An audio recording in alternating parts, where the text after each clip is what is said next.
This is Gangrel, and you're banging and banging to Live and in Color with Wolfie D. Hey, this is Jimmy Street, host of the Live and in Color with Wolfie D podcast. Hear the life and times of professional wrestler Wolfie D. From his time in the territories with PG-13 to his time in WWE, ECW, WCW, TNA, and more. Nothing is off limits and nothing will be held back. Thanks again for tuning in. Here he is, Wolfie D. Welcome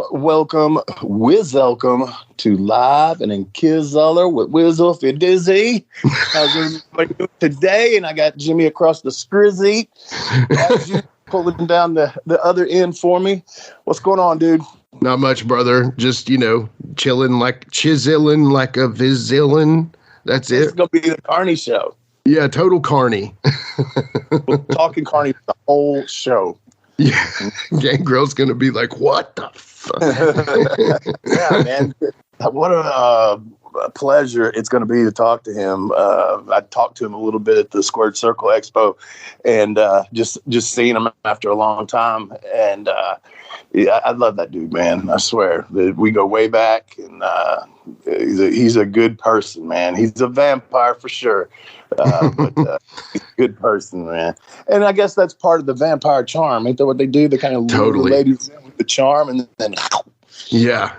The good news is we were not next to him in this sense, Obviously, we would love to have the interview right next to him or whatever, but we didn't have to worry about that. And also, he told us that he's in a very dark room right now. So even though the recording was during the daytime, he was safe, y'all. So don't worry about, him burning up or anything. He's good. No. He's got some special power, though, because I've seen him in the daylight before. So. Oh, he's a day walker. Oh, my God. Yeah, I guess that's what you call it, day and night. I don't know. It's in Blade, I think, right? I've always said, man, life can suck sometimes, where you're just like, but man, for whatever reason, I still enjoy being here. So I've said this a billion times, maybe not to you, but I want to find a vampire that will bite me. And I feel like when I saw him the other day, I'm like, this dude's not aging. So this shit's working, and I'm about to ask him to bite me. I'm about to ask him. I need a favor. Stop me now. My heart ain't good no more, man. Can you help me out? Right. I don't want to age any further. Stop it now. I know. Yeah. Do it now. Come on. Is this going to hurt? Yeah, man. He looks great. I'm talking. Yeah. He's probably in the best shape I've ever seen, and just looks great, man. Looks totally great. Dude. I'm yeah. glad we got him to finally come on. This is another one of those ones we've been trying for so long. But he's so busy, and plus he had his own podcast, and it's just been a thing getting him on here. But we've made it happen.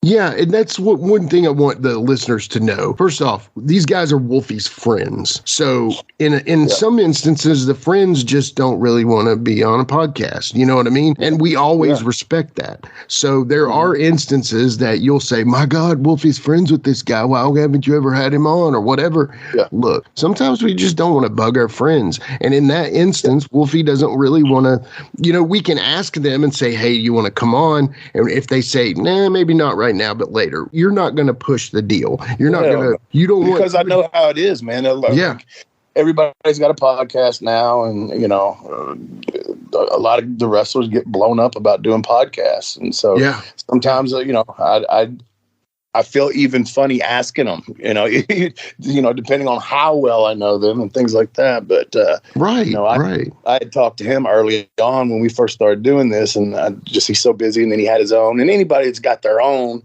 and it's doing like his was doing, even Jeff and people like that, I'm not even really going to ask them, Right. Obviously, we would love to have Jeff Jarrett and Jim Cornette. There's two names that would love to have them on at any time they want to come on. But they also are very busy in their life, and they're also very active with their own podcasts. So, it's a different situation sometimes if you are just doing the rounds. You're like, okay, I'm doing this guy's show, this guy's show, this guy's show. But when you have your own show and you're like in the creative thought process versus the answering, it's a totally different ballgame, man. So anyway, we don't bug him. We're thankful that Gangrel came on.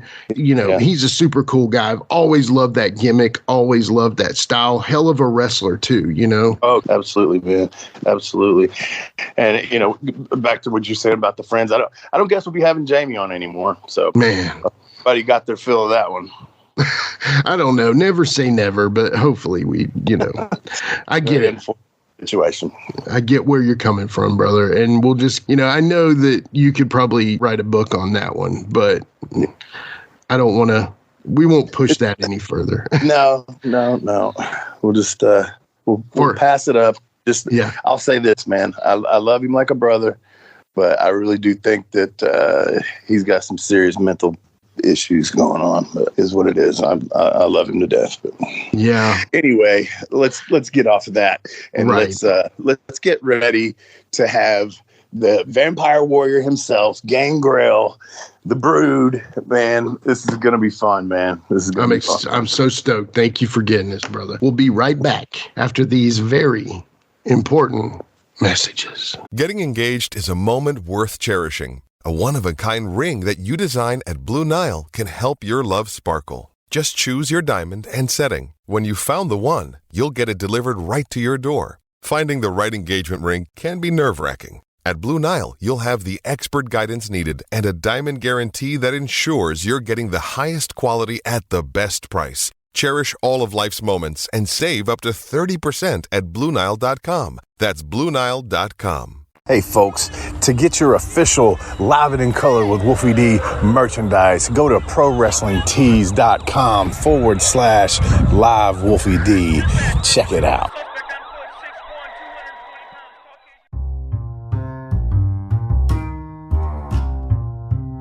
If you're listening to Live and in Color with Wolfie D on Apple Podcast and like what you're hearing, go ahead and leave a 5-star rating. And while you're at it, write a review. Tell us what you liked. Tell us what you'd like to hear in the future. It's very important to us and always appreciated. Thanks again. All right, guys, we're back, and me and Jimmy are so excited, man, to have the next guest on with us. When I met this dude back in 1993, they called him the Vampire Warrior. Him and the late Luna Vachon, who Dave loved dearly, came into Memphis and immediately became really good friends with Jamie and myself. I rode up down the roads a little bit with him and have stayed in contact pretty well, but Dave, when I saw you at the Squared Circle Expo, I'm going to tell you right now, you look better and you look happier than I have ever seen you in my life. Well, yeah, I am happy. I don't know if I'm better, but I'm definitely happier. I got a balanced, normal lady in my life, and life's good, man. I'm busier than ever. Man, I'm in a ring 7 days a week, whether it's teaching or on the road wrestling. So, I mean, what could be better than that, man? I'm super blessed. Oh, absolutely, man. How's your body holding up? I'm doing good. I got a few, I got a little aches and pains today. The show right before I saw you, I believe I dislocated my sternum, and I popped it back in Monday when I got home, but it just keeps flexing in and out. But other than that, man, I'm good. Got a dodgy knee, no ACL, PCL in it, but I'm just motoring on. Got a little Jimmy leg, but I'm good. So, man, you got to tell the story, man. So when you came to Memphis, you stayed with Steve Dunn. The listeners might know him as Well Done, and his wife, his wife was the sister of Crush, and so you lived there, and Luna stayed with you a lot downstairs in their basement. And I've been to Steve's house back then, but I'd never been in it. But I had heard all the stories. So share with the people about Steve Dahl's haunted house. Well, it was a long road. Let me tell you how much I appreciated getting to stay at Steve Dahl's house. So when I first came to Memphis, I had to stay with a fella named Byrd Prentice. We all know Byrd Prentice. And I got tired of my underwear disappearing, my car getting stolen, and pretty sure I was groped in my sleep. Oh man. So from Byrd's house, I went to being homeless and sleeping in my car. So I slept in the car, showered at the gymnasium, as much as a lot of people did in Memphis. And, it wasn't all like rhinestones and diamonds and stuff, you know what I mean? Right. It was like, so from there, then Steve was kind enough. So now I'm grateful as hell. Now, don't get me wrong. Steve was kind enough to say, hey, man, just come up from Memphis, stay in my house here. I think it was in Hendersonville, by Lake Hickory there. And just come stay with me. I got a basement and all that. So like, I'm super happy to get there and stay in this house. But nobody told me. Nobody told me about these evil spirits lurking in that house. That house was, oh man, that house. I went back to just being homeless after that. And I remember. it was nice. There were so many crazy nights. They said something when I was staying there that Crush, Brian Adams, he had some issues with the heating. Like he said, he believed there was a ghost, and he would go down there and it'd be the coldest of winters, and the AC would get turned on, and the heat would be turned off, or opposite in the summer, the heat would be turned on and stuff. And you had to come into the basement to do it. You couldn't do it from upstairs where Steve and Patty stayed. The basement was separate, everything but the bathroom. And so I'm like, yeah, whatever, But I mean, there was so many nights you would hear weird stuff going on, and then one night it was cold outside, and Luna happened to be there that night, and we had gone to bed. It was about 2 in the morning, 3 in the morning. Just came in from a town or something, and the damn car alarm starts going off. So I run outside. I get the car, start it up, turn the alarm off. I come back inside, and Luna's like, "What set it off?" I go, "I don't know, man." I go back out again because the car alarm goes off again. I jump off. I run out there. This happens the third time I go out there. I go to come back in. The door is locked. Now Luna's sleeping. I'm banging on the door. It's some damn I blamed the ghost. I said, I still haven't seen the ghost. I haven't physically seen it, but I go, had to be that ghost, man, because something kept setting the alarm off, and then I went outside and locked me outside in the freezing cold. Now people don't think Nashville can get cold. Nashville can get cold in the winter, and I was in my boxer shorts out there, just banging on the door. She gets up. What's wrong with you? I go, something locked you out. I go, why'd you lock me out? I ain't locked you out. I've been laying here, and then she yelled at me. Well, she had heard something at that point, and she'd be yelling up the stairs at the thing. Go, leave this place or something, like she's some kind of exorcist person or something. I don't know. she's gonna break out some sage and clear this place out, So a lot of things went on like that. Littler things went on. I think you see little shadows out the corner of your eyes. But then one day I came in with y'all. I think y'all dropped me off, or whatever. I think I was riding with y'all. Y'all dropped me off at the house, or I dropped you off, and maybe I came to the house. I'm not sure what it was, but I go there, and Steve and Patty wasn't home. And, they were very particular about everything. Like they would never leave their bedroom doors open or something. But you had to use there's only one bathroom, so you had to go upstairs to use the bathroom. And I never really liked going upstairs. I felt blessed to be staying in their house, and didn't want, I felt a little uncomfortable, and I didn't want to go up there. But man, I had to go to the restroom. I was gonna get up there and brush my teeth and settle in, get some rest. And I noticed their bedroom door was open, and I'm like, it's so weird. So when you're looking in the mirror, brushing your teeth in the bathroom, you can see right in their bedroom door, and right above their bed is a crucifix, like the cross. And so I'm sitting there, I'm brushing my teeth, and I get this really weird feeling. I look up in the mirror. You know how you're always scared you're going to see something in the mirror? Sometimes you turn the light on. Yeah. I'm brushing my teeth, and I look up, and I'm looking at that crucifix, and I'm like really drawn to it for whatever reason. And I think we know why. Well, I wasn't no damn vampire this day, because I hauled my ass out of there. Fair enough. I look up, and I was looking at that crucifix going, man, what? And then this dark, evil-looking shadow. I can't even describe it, but it was dark and sinister, and it crossed right in front of the crucifix, kind of stopped in front of the crucifix, looked over at me in the mirror, and then went on. Man, I've got goosebumps now just telling you that.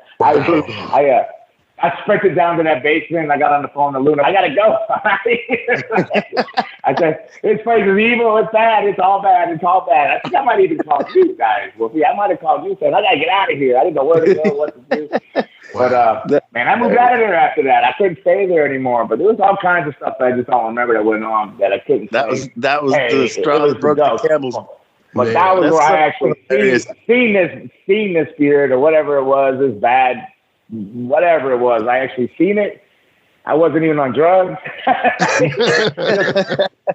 some days I might be like, well, damn, man, maybe I did a little bit too much cocaine or something. I don't know. You know, maybe I'm hearing shit or seeing things that ain't there. But I just stay sober as a judge, no drinking, no nothing. I wasn't even really that tired. I was just chilling, and it scared me so bad. It verified all the little things I have seen and heard in the car line, all that stuff, and I was out of there. That place scared the shit out of me. I wouldn't go back either, man. You tell me to buy it. They should warn people before they buy that house. Yeah, no doubt. Seriously, man. I can just see it though, man. When you were telling me the story about her yelling up the stairs, I would pay money to be able to see that. I don't know that I would have wanted to be there.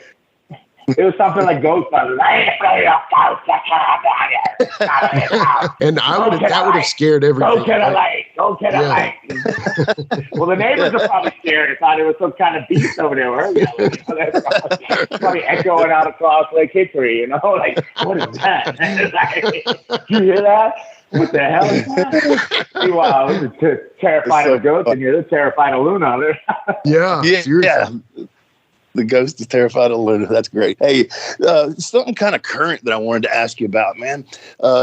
You know, what was it? Edge came out on WrestleMania. And there was talk of you and Christian also being a part of that. Did they ever even reach out to you for that? No, man. I read it just like everybody else read it. Really? Wow. Yeah, it's so surprising. Yeah, I was reading the, things will pop up, on, as you're trolling Facebook or whatever it is, wherever it pops up. Or actually, people started sending me. First, they started sending me people calling me, going, "Hey, anything you want to tell us?" And I'm like, "No," because the first rumor was Hall of Fame. I don't know if you heard that one, but the first one. And then I'm like, Hall of Fame? I go, they ain't never gonna put me in the Hall of Fame. They won't even book me to do a job. Hall of Fame, my ass. And I'm like, so I say maybe, and I was polite to people. I go, that's not going to happen. I'd be honored, but it would only happen if the Brood went in, as a group, Right. And they're saying, are you sure? You sure, man? You're not. I said, no, I'm not hiding anything, man. I would just say no comment if I wasn't supposed to say something. I wouldn't lie to you. And then they started with other people started calling, going, hey, man, PWI and different wrestling magazines are calling and asking. Are you like the people that run things here, like down in Florida, CC, people that work for the school and stuff? And I go, no, man, I'm not doing anything. He goes, are you sure? Because he's saying he's heard that you're gone and blah, blah, blah. I go, man, it's a week from WrestleMania. You think I would know? And I would have, and they had just bought me a flight to LA to do their project. And I was like, all raising hell about the flight. I said, you think I ought to raise hell about that sorry ass flight if you think I was going to WrestleMania? I'd have been like, keep your return flight. I go first class home, dog. You know what I mean? Like, I told them, and I guess they told people, but they still ran that story anyways. And I had never heard anything. And then eventually, it was the Sunday before WrestleMania, the week out, and just over a week out. And I wrote Edge and said, hey, man, do you know where this rumor started? He goes, man, they think they know everything. He says, I don't know where it started. I go, is it true? None of this is true, right? He goes, no. He goes, to be fair, I pitched the idea. So he pitched it, but it never happened. You know what I mean? He's always been like super good trying to look out for him and different things. But for whatever reason, it didn't happen. But I tell people, I say, well, technically I was there. If you watch the opening, I came up in the flame of fires next to him. They cut poor Christian out. I guess. But it showed, and I said, technically I was on the back of his jacket, all three of us. He had the Brood on the back of his jacket. Yeah. And I said, they haven't mentioned my name on TV in 20 years. They actually called me Gangrel and called me the Impaler, so they showed me some love there, Corey Graves. So I was like, that's some steps in the right direction. They would have never done that before. So right. So technically I was there in spirit, I guess. And when you went from, because like I said, when me and you met, it was the Vampire Warrior gimmick. Where did you come up with Gangrel, or they come up with that for you? Hell no, I didn't come up with Gangrel. I gave them research that showed Gangrel is a clan. It's like a Vampire, the Masquerade. Wolfie D would have been more of a Gangrel than me. Like the Gangrel clans. They're like shapeshifters and shit like that, and Brujas. I would have been like a Bruja clan. It's like a clan Ventru? name, so like, maybe Ventru or Toreador?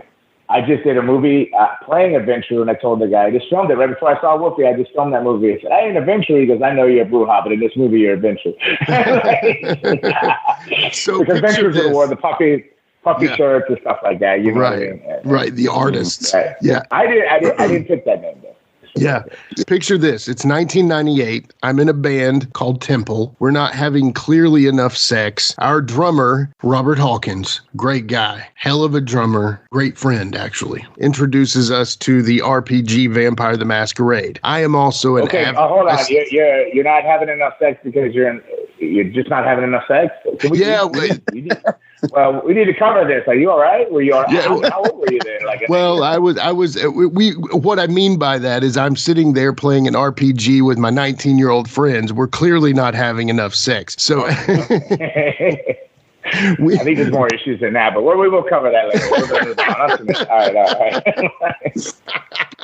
That's great. But anyway, long story short, our drummer says, hey, we should play this RPG. And we're like, dude, what's an RPG? We don't get it. And he's like this, and we act like this. And then I found the TV show Vampire the Embraced. And dude, I'm saying, and then of course you show up on Raw and I'm like, Gangrel. I know what a Gangrel is. Anyway, long story short, I'm sorry to cut you off there, but I'm sorry about your sex life back then. That's fine. but no, that's not a lot of people. It was more of an besides the sex life, it was more of an underground type of thing, you know? Yeah, right. So, right. I mean, it was heavily in there were vampiric communities like in Norwalk, outside Connecticut and different places, like in some areas in Virginia. It was a big role-playing community, but it was more underground at the time. It wasn't really a super big thing out there. It wasn't like Monopoly or something like that, or Dungeons and Dragons was way more popular mainstream than that.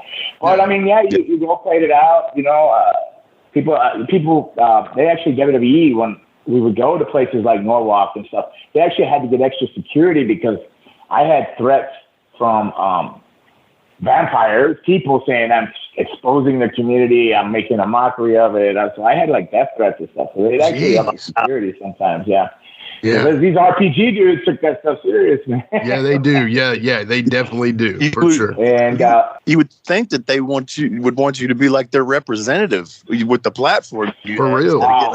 You think they'd be on their knees and taking care of Vince the way he had to take care of him because they hit him hard and they sued him for millions, and they had to advertise for 5 years or some ridiculous thing, and so their name got all tainted over the trademark. So ironically enough, I have it now. I have all the trademark, the register, everything. So that's awesome. It's mine. What I'm gonna do with it, I don't know. I've done some action figures and stuff like that, and I still wrestle with Gangrel, but I got to get back to making some more hot sauces and T-shirts and products and stuff like that. It just, money. It takes money to make money, and sometimes I'm squirreling it away because I get a little worried about the wrestling world or my body, like you asked earlier. I mean, how long do you run a 55 Chevy in 2000 at still running at 100 mile an hour? You know what I mean? Every day, something's bound to give.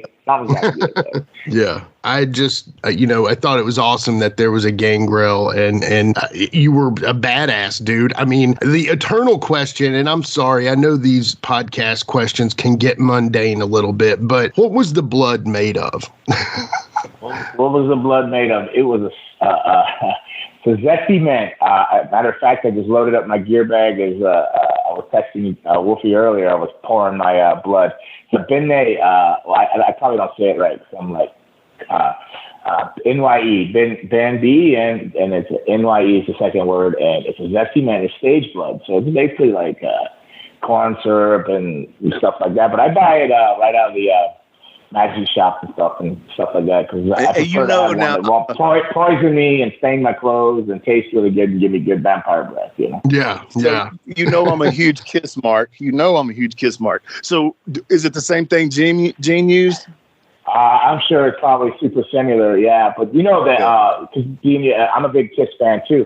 The whole blood spraying is a tribute to Gene Simmons' Gods of Thunder guitar solo. I just spray the blood instead of biting it and letting it come out while he rises. Right. So that whole entrance is like a Kiss tribute. Yeah, that entrance, true. That music, everybody says that about you. Has to be in the top 10 wrestling entrances of all time. Has to be. Well, I don't know if it's in the top 10, but what it has done for me is kept me iconic. So it's kept me very blessed to be able to work 20, 25 years later. People still love the music. They hear it. They come out. They see an old man come out there, but he sprays the blood and he still hits the DDT. They're super happy. So like that whole entrance, the music, especially the music and the entrance, and even and then Edge keeps me current, just like he won WrestleMania with what he did in SummerSlam prior to that. He really does. He's really kind. He doesn't have to do that. He can just be Edge or whatever and be our superstar. Or he can make his own dark entity. He doesn't have to channel back to the Brood. But he does that. And I know he does it out of kindness to help keep me current because he knows I'm out there grinding. He's always worried about me still making all these times. But he knows I love it. So I think that's his way of throwing me a bone the best he can, you know what I mean, without being actual charity. That's awesome, man. That really is awesome because, when you get in the wrestling business, they always say, man, at the end of it, you'll be able to count your true friends on like one hand. And, I kind of believe that. But it's nice to see that, somebody like him who's still got the platform, will throw his boys a bone to take care of them, Absolutely. Yeah, he would, man. He's we all have our ups and downs and loopy-loops and hoopy-hoops, and we do some crazy shit, but he's really a good man, a good dude, man. He is. Yeah, cool. So you arrive in Memphis to USWA, and you meet two wild and crazy guys named PG-13. What were your first thoughts when you met these dudes? What the fuck is wrong with these guys?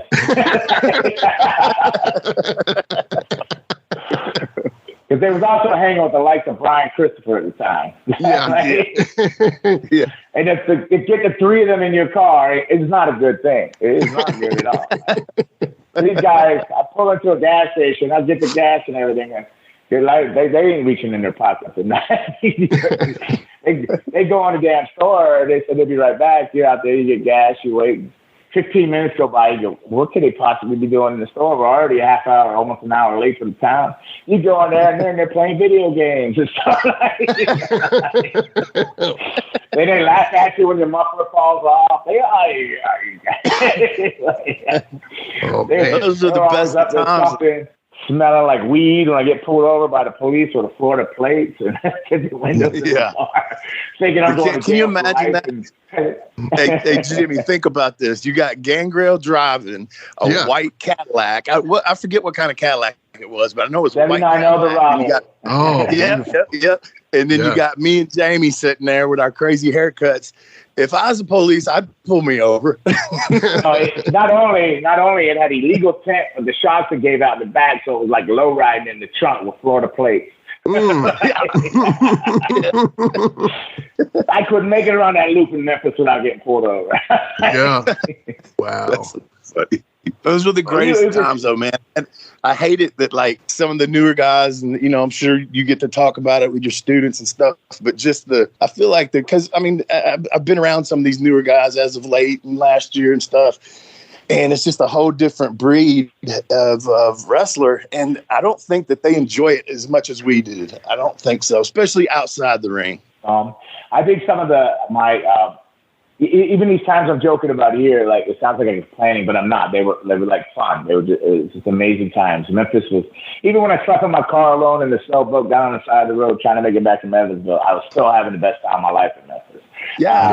I relearned how to work again because I was trained by Boris Kalinko, and then I went to Stampede. They turned me into some kind of killer machine. Then I went to All Japan from there, and I went to All Japan. I went down to Puerto Rico, and then nobody told me no difference. I was down there clobbering people for a year. I ended up in Memphis. When I got to Memphis, I was killing everybody, and I didn't even realize it. So got to yes. Everybody hates you, man. Everybody hates you. And I don't think that when you came to Memphis, we buddied up and rode around, but I really don't think we worked each other. If we did, it was only a couple times or something. But I do remember that everybody being like, "Damn, that damn vampire, man, he's fucking stiff, bro." Lighten up, brother. I had to reboot and go back to what I originally learned because. Going through those other areas and then making it back to Memphis, it was like, man, I'd start wrestling again. PG-13 was I loved PG-13 and Midget D and all that. And I thought it was great. They had heat. Luna was Luna's favorite tag team. I know that much. She always loved it. She hated Jamie all the time, though. She used to spin at the TV when Jamie would come on when it was in Texas or whatever, when he was just JC. I hate that part. And then then when you got the Memphis around y'all, she loves you guys, you know. That's awesome. And I wish I had it, man. Because I don't know if you've seen like recently in the past couple of days, I'm not going to bury anybody, but there's a certain person that doesn't like the fact that guys are taking pictures these days and all that kind of stuff. But that's been going on for years, really. We just didn't have a device in our hands to take pictures all the time. We didn't carry around little cameras and shit. But we've always took pictures. And there's a picture of me, Jamie, and Luna that I don't have, but Jamie has it, so I don't know that I'll ever get it. But there was a real cool picture that I wish I had. Oh, fake-ass wrestlers that die. Mean and angry like a badger over there that's mean and mad. I mean, yeah. I can't imagine Luna and Jamie being around one another for very long, though. I mean, maybe they were great friends. Well, by the time he didn't come out of that damn gas station for 30 minutes, she'd have lost it. I bet. Yeah, for sure. Well, the hell, that was both of you in there playing some kind of video game. I never played video games. So. Then I think that's that same trip. I think that's the same trip the muffler fell off the thing, and we had to try to get it welded on in some weird garage on the side of trying to make it down. Oh my goodness, I can't imagine that. But speaking of video games, that's what Smothers always used to say, because me and Jamie would carry everywhere we went. We had a Sega Genesis or whatever the console was at the time, PlayStation, whatever, and we'd take it to the hotels and play video games. And that's what Tracy used to tell everybody, hey, as long as they're in the room playing games, the world is safe. Amen. I agree on that one. I 100% say if you two are in the room playing video games, it's a much better place outside. Well, safer place. Maybe not better, but safer. Definitely. Exactly. Safer for us too, not just the people around. Yeah, but then about lost my dog to him in Memphis, PG-13. My dog just, I don't know what Jamie would do to the damn dog, but every time I went by my pit bull, he'd open his leg up, raise it up to me, and kick your leg down. I remember that. Yeah, Jamie used to tell that story about him. He used to jerk your dog off. Oh my God! Like I'd be like, oh my gosh! Like, I'm sure that's against some kind of law of crime or something. Probably that statute of limitation on that. But oh my God! Probably safe right now. Well, you didn't know about it, so yeah. Y'all played that golf video game a lot. I remember one time I went to Jamie's hometown. I'll never do that again. Big ass plywood sign. If you ask ain't whatever, get out by Sunday. It was craziness, man. I went there and he said, we're gonna go swimming. There was a mud hole down the street, and then he sat up there and played golf on his video thing all night, like golf. Or the something. Swimming hole. Were you with us when he took Sean Waltman to the swimming hole? Were you with us on that? Maybe, because Sean was driving with me on those Memphis trips when he would come in, staying at that. Yeah, so you probably were with us. When he got naked and jumped off the cliff naked into the swimming hole, Sean did. Big old clay pit or something. Like I said, crazy. But those were good. Half the stuff we did, you couldn't get away with it now. And you guys are an amazing tag team. I mean, you were light years ahead of stuff, and you understood what was going on. You knew how to get over. You knew how to get heat without cussing and all that. You just did it through, Thank you. It was good. Thank you. Yeah. I mean, long before the new Jacks or whatever and all that stuff. Yeah. Thank you. Then the John Cena's, if you would just say that. And then Mr. Cena. and Too Cool. And anyway, the list goes on. But anyway, dude. Hey, listen, man, I ain't going to keep you, man, because I know you're a busy, busy vampire, and I'm sure you got a lot of stuff going on today. But again, from the bottom of my heart, man, I totally appreciate it. You're one of the most genuine people, nicest people I've ever met in the wrestling business, and I appreciate your kind words, and I love you to death, my friend. I love you too, man. Thank you for the kind words. You guys have an amazing day, man. Keep banging and banging. Thank you, sir. All right, buddy. Thank you. See you. All right, Wolfie. Bye. Bye. See you, bud. Bye. All right, man. Appreciate it, Gangrel. And Jimmy, what do we got coming up next? Oh, a little bit of that Ask Wolfie D anything. We'll be right back.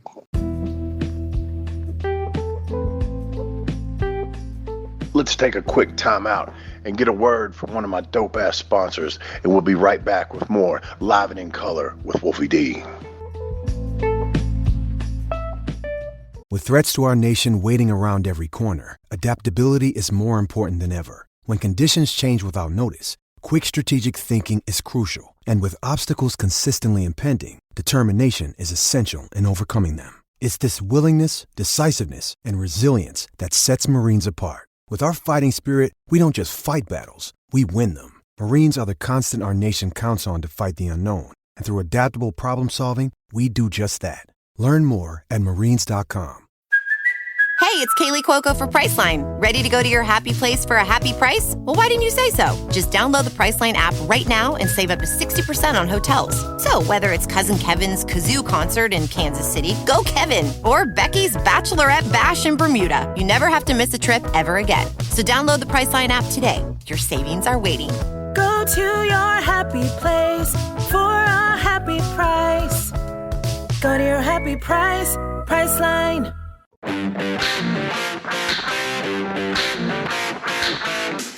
Hey folks, this is Wolfie D here, and if you are looking to buy or sell a home in Tennessee or Southern Kentucky, you're going to want to call my buddy, the rock star realtor, Benji Bowie. And you say, Wolfie, how do I get in touch with this rock star? Well, you can call him directly at 615-390-8216. You can go to his website, bowiehomes.com. That's B-U-I-E homes.com. Or you can email him at benbowie34@gmail.com. When you need a home, you need the Rockstar Realtor.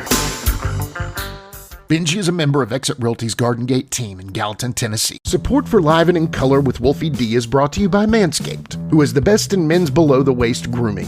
Manscaped offers precision-engineered tools for your family jewels. Manscaped recently launched the Ultimate Men's Hygiene Bundle, the Performance Package. Join over 4 million men worldwide who trust Manscaped with this exclusive offer for you. 20% off and free worldwide shipping with the code WOLFIE at manscaped.com. If my math's correct, that's about 8 million balls. All right, we are back with Ask Wolfie D Anything. DJ, hit the music.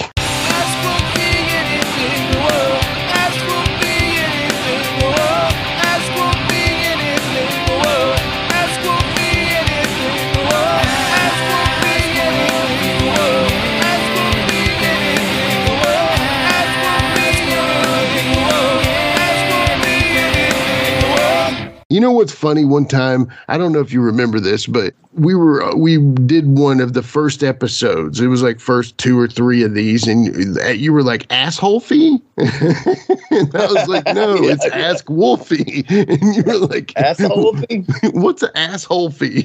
And I was like, I don't know. That's a totally different thing. But anyway, we got a little Ask Wolfie today. And of course, the listeners, y'all, we love y'all so much. Y'all are doing so much for us, and we just greatly appreciate it. The one thing is y'all are sending in some amazing questions. So I'm going to go ahead and get this bad boy started here. The very first one, and I got to know this one. This is a great listener, Chance Richardson. Chance, you're the man. You sent in a ton of questions from Facebook. And he asks this. Now, again, let me do some scenarios here. Take out all of the others that, like, let's say that Public Enemy, Too Cool, and John Cena don't exist. Okay, they just don't exist as wrestlers. All right.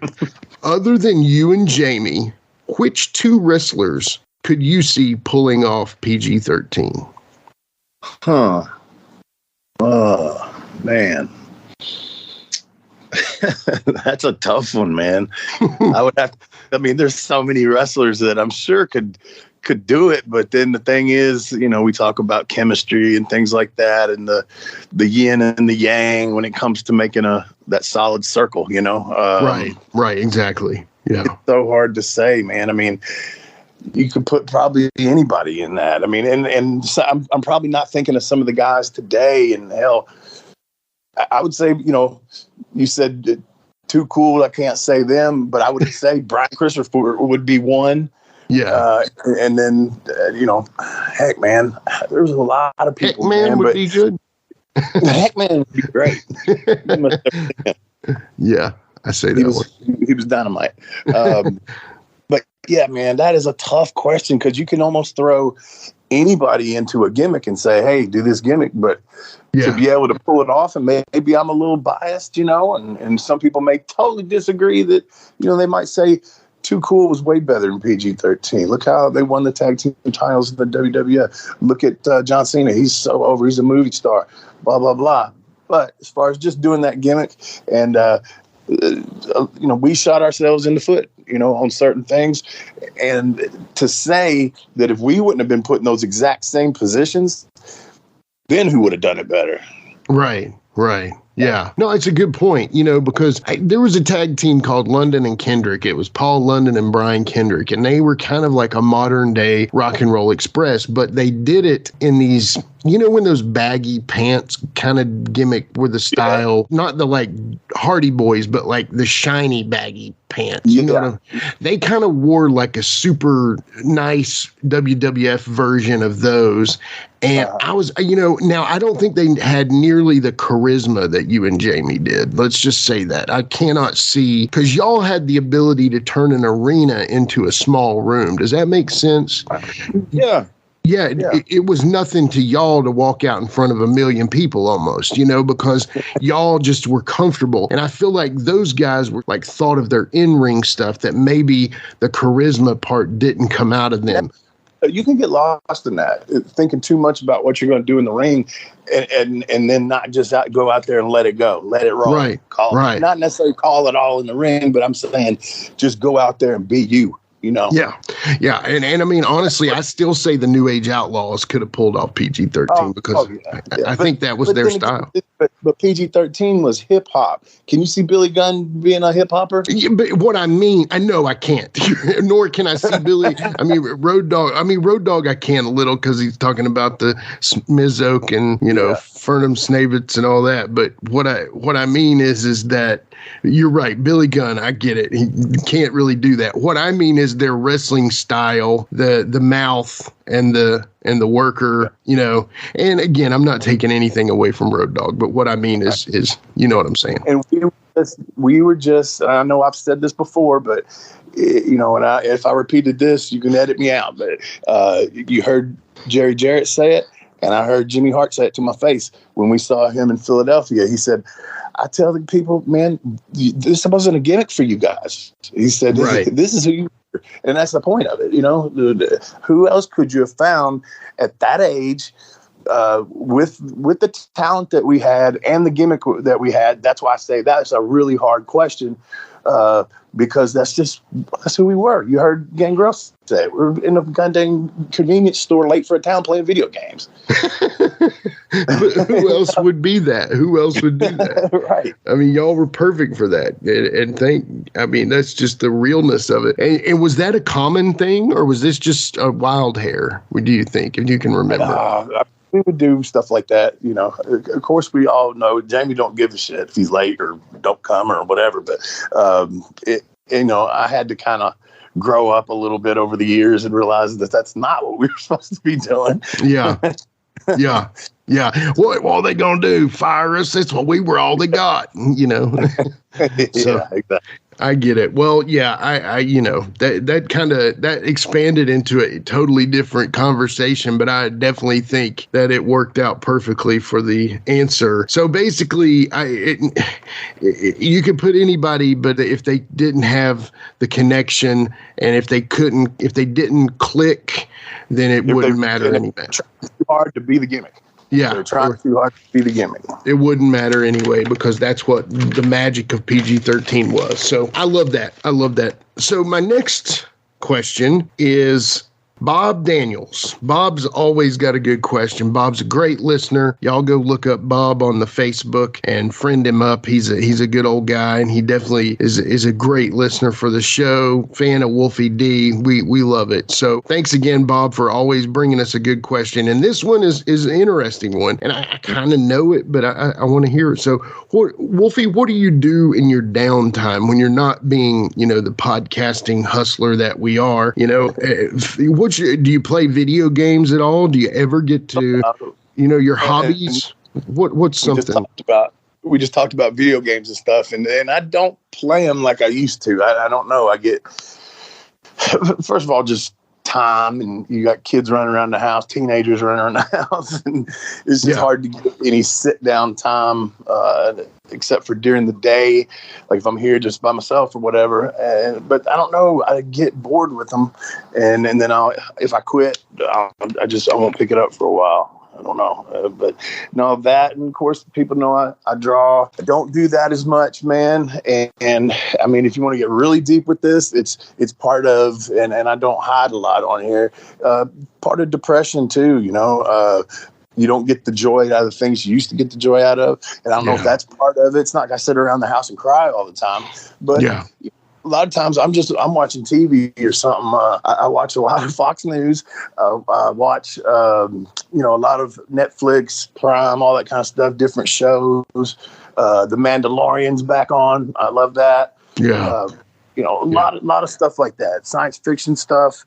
I'm a little bit of a horror fan. It just depends. If it's too campy, I won't watch it.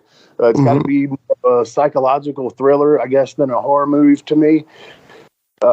And I used to love stuff like that too, like Halloween and Friday the 13th. Some of these kids, I was scared to death. One of them was going to yank me out of my bed at night. I would put my covers over my face, my whole body, tuck up like a little burrito, and I wouldn't move. I'd just make a hole big enough for my nose and my mouth so I wouldn't suffocate. Yeah, because that protects you, though, you know? Yeah.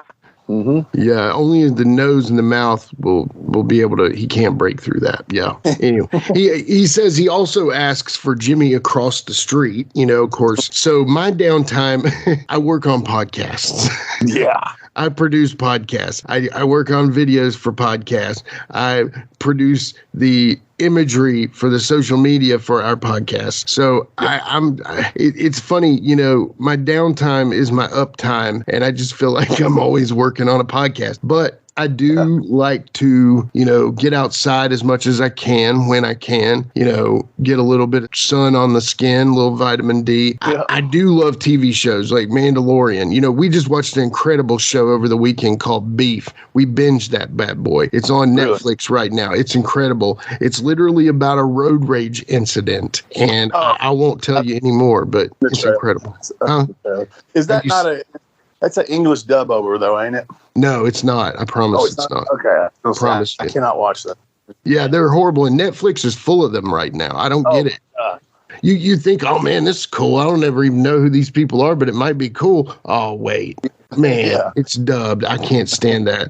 I mean, back in the day when it was like Bruce Lee's movies or something, or I'm not even talking about that, but like those Asian, like Wu-Tang films and stuff, those were kind of funny. It's like, hello, I'm your nemesis, you know, and it's, but that's kind of funny. But yeah, I can't do that dubbed over stuff. It drives me up the wall. I would rather read it than watch it dubbed, you know. I hate that one too. I got to read it.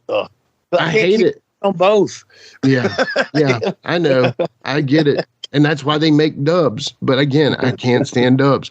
So, but anyway, trust me, go watch Beef, y'all. It's great. It's about the Korean part of California that it just turns into something amazing. It really is. Also, a recent, Asian-based movie. This one is Chinese, but it's the Everything Everywhere All at Once movie. That was nuts. Okay. Have you seen that? It has Short Round from what trailer. Yeah, I'm bad about here's a lot of my spare time to answer this question is surfing those things and watching the trailers and trying to. I'm one of those people that I'll go, that looks good, but maybe I can find something better. I know. Am I missing one more? Yeah. I know the feeling, man. Because then you're like, well, I'll put that one on the back burner in case I'm bored one day. But that day never comes, it feels like. No. Anyway. And then your list is all full. And I know. And then you're like, what? There's like a movie you haven't watched, and your significant other is like, we're never going to watch this. Why do you have this in here? I might one day. And then Netflix removes it, and you never get to watch it because you didn't. Yeah. Anyway, that's what we do in our downtime, Bob. Basically, you know, try to draw and we try to put out podcasts for people. So, all right. Thank you, Bob. That's awesome. Now, I got to know this one because this one's a good one here. So, Ben Martin from Facebook, good friend of ours, listener of the show, definitely a good dude, knows his stuff. He really does. He's been watching Armstrong Alley out there. And, man, that one's apparently chock full of some excellent USWA stuff. So, up yours, Larry Burton. Anyway, the end of the Cyberpunks. Did you both stop at the same time, or did you keep it up and Jamie stop, or the vice versa? And then, of course, talk about the Bill and Jerry match that ended it. Now, by the way, he wants to say that he enjoyed our full Cyberpunks episode that we did back a year ago. So go back and listen to that. We covered it in depth, but just to kind of as a refresher here, tell the story of the end of that. Oh, dang it. If I can, you might have to refresh me just a little bit, because I know that me and Bill had a singles run against each other as me just being fire. And I don't remember what Jamie was doing at that point in time. Was he still? Did he go back to Mexico, or am I wrong about that? He may have, I don't know. I cannot remember that one, man, to save my life. And if I talked about it, my brain's just getting worse over the past year, I guess. Yeah. But yeah, I mean, I just remember working with Bill. It was after the knife thing, and they said, can he come back, blah, blah, blah. And he comes back, and we worked really hard against each other. And then I think Lawler was the one. He unmasked me, but I did the double mask gimmick. Yeah. And yeah. I do not recall how it eventually came off for good, unless, let's see, that could have been when we kind of just went up to, let's see. Well, that would have been right about the time when we went to WWF as the Nation, would it not have been right around that time? Yeah, close to that. Yes, sir. So theoretically, it could have just ended casually and just, said, we got to go do this thing up in WWF. If somebody actually unmasked this, I cannot remember that to save my life. And I apologize. When people ask me stuff like this, my memory, I can't remember it all. On the match listing that I read about stuff, the last match that the Cyberpunks are in is a match with Bill and Jerry. It was like a tag title match, but I almost assumed that was a remove of the mask match at the Coliseum. But yeah. Anyway, I don't remember. Yeah. Well, Ben is one of those guys that will find out some way somehow. So let us know, Ben. Yeah. Let me know, Ben. Let us know, Ben. Thank you, brother. Great job on the question. And so the next question, if you got one more in you got one more? I got one more. All right. Well, our next question is from Chris Fry on Facebook. And this one is an interesting one. I've never even heard of these towns, sadly. But you have any good stories from Kennett or Caruthersville, Missouri? Oh, man. Now, those, when I worked them, those would have only been Buddy Wayne towns. And you know how I feel about Buddy Wayne and his towns. Yeah. So I'm not sure which maybe town some certain things happened with Buddy where we walked out on him. I don't remember what that was. I don't remember what town that was. I mean, if it was a Buddy Wayne town, the best thing I can tell you was it probably didn't draw and probably wasn't happy to be there. Couldn't wait to leave and get the TV the next morning.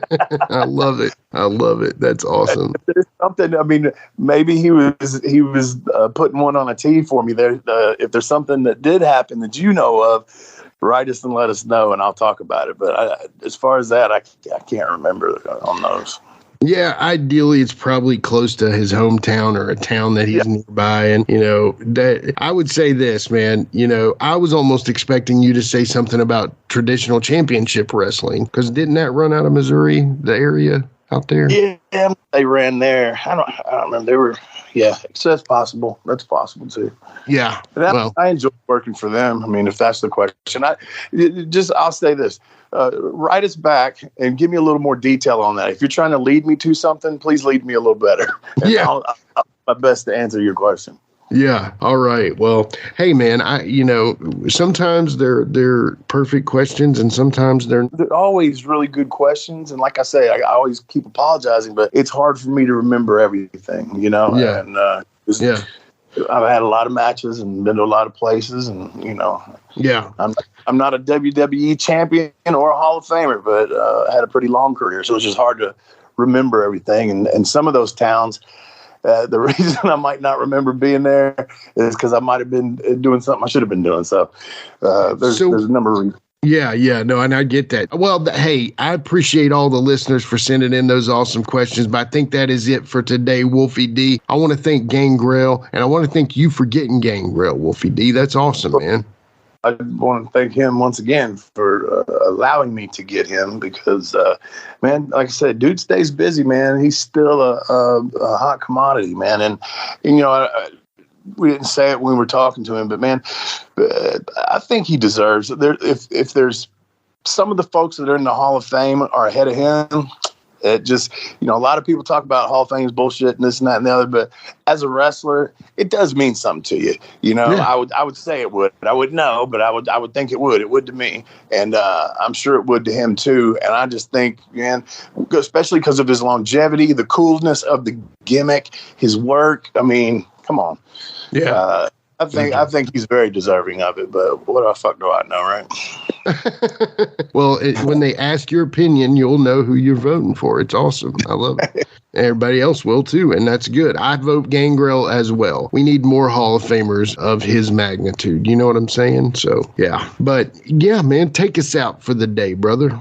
Hey, that's easy to do, man. Thank you guys for listening. Thank you, Gangrel. Thank you, Jimmy. Thank you, everybody that's listening. We say it all the time, but man, you guys are what's keeping us going. So share. Let some more people know that don't know. And we'll see you again next week on Live and in Color with Wolfie D.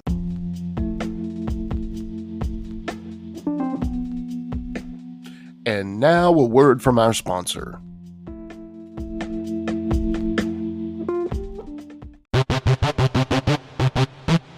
Ladies and gentlemen, welcome to Give Me Back My Pro Wrestling, the podcast that's based on the old school but can still help you find the good stuff from today.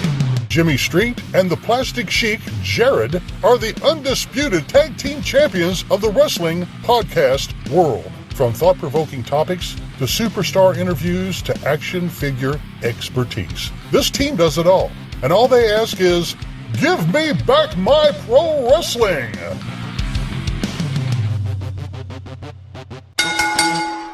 Every other Thursday, wherever you listen to podcasts. Join me, Gene Jackson, for the Jackson Interaction Podcast, where I'll be doing one-on-one interviews with people from the world of professional wrestling, as well as stand-up comedy. You can get them anywhere podcasts are available in both video and audio form, but you can find them all at genejacksonpod.com. That's right, it's the Talk of Middle Tennessee, the channel you love to hate and the channel you hate to love. It's Brian Turner from Brian Turner's VHS Rehab. And if you're looking for matches from Wolfie D to Jerry Lawler to Dusty Rhodes and the team that put a pimp before your eyes and a goatee between your thighs, Booty Call and Athena, go to lostwrestling.com. See, I made it easy for you. Brian Turner's VHS Rehab. Booyah.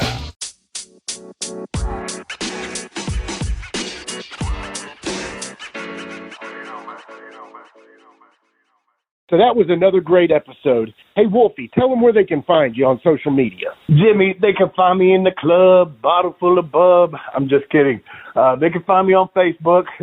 My personal page is Warren Wolf, WOLFE. I'm on Instagram at WarrenWolf13. You can always find us on Facebook, Twitter, Instagram, and YouTube at Live Wolfie D. Here's the thing. Wolfie always has offers for his autographed photos. He has a selection of some awesome photos from throughout his career that he will autograph and personalize any way that you want him to. Just contact him either directly at his personal Facebook page or through any one of our other pages, and we'll make sure you get in contact directly with Wolfie. Get those photos, right, Wolfie? Yeah, I've got some good stuff on there, to help with the podcast. Folks, if you can't get out to a show to meet Wolfie D, there's nothing like that, especially for the fans of PG-13 and Wolfie D. And before we go, you can always find me, your host, Jimmy Street, at James Rock Street on Twitter, Instagram, and YouTube. And hey, Jimmy, before we go real quick, I just want to add in there, from the bottom of my heart, I really appreciate, first of all, the work you've done for this podcast. You have worked your butt off. Second secondly, the people that are liking the page. Beyond that, even more is the people that are listening, and we really appreciate that. Yeah, and remember, guys, the podcast drops a new episode every Monday at noon, and our past episodes are streaming now on demand on all major podcast formats. Thanks again. I got a cap for your dome. He got a cap for your dome. I got a cap for your dome. He got a cap